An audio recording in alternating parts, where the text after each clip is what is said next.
তৃণমূলের মধ্যে এমন কিছু নেতা আছেন যাদের বাঘে গরুতে কার্যত এক ঘাটে জল খায়, যাদের জন্য সাধারণ মানুষ কথা বলতে পারে না, তারা ভয়ে সেটিয়ে থাকে।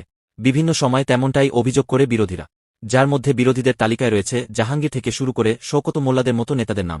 কিন্তু এবার চিরদিন যেমন কারো সমান যায় না, ঠিক তেমনভাবেই সেই প্রবাদ প্রবচনকে সত্যি করে যে শওকত মোল্লার দাপটে সকলে মুখ বন্ধ করে থাকত, সেই শওকত মোল্লার বিরুদ্ধেই রীতিমত বিক্ষোভ করে জনতা বুঝিয়ে দিল যে এবার দাদাগিরির দিন শেষ হতে চলেছে।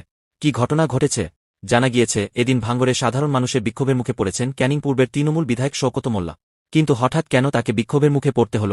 তৃণমূলের নেতারা তো প্রত্যেক সময় দাবি করে যে তারা মানুষের প্রত্যেকটি কাজে সমাধান করে দিয়েছেন, কিন্তু তারপরেও মানুষ কেন শওকত মোল্লার মতো নেতাকে আজকে বিক্ষোভ দেখাচ্ছেন?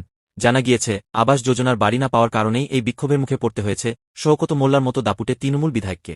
ইতিমধ্যেই এলাকাবাসী দিদিকে বলো নম্বরে ফোন করে নিজেদের সমস্যার কথা জানিয়েছেন, কিন্তু তারপরেও সেই সমস্যার সমাধান না হওয়ায় এবং তারা বাড়ি না পাওয়ায় আর ক্ষোভ আটকে রাখতে পারেননি। তাই এবার তৃণমূল বিধায়ককে বিক্ষোভ দেখালেন তারা। ইতিমধ্যেই গোটা বিষয়ে কটাক্ষ করতে শুরু করেছে বিজেপি। তাদের দাবি শওকত মো.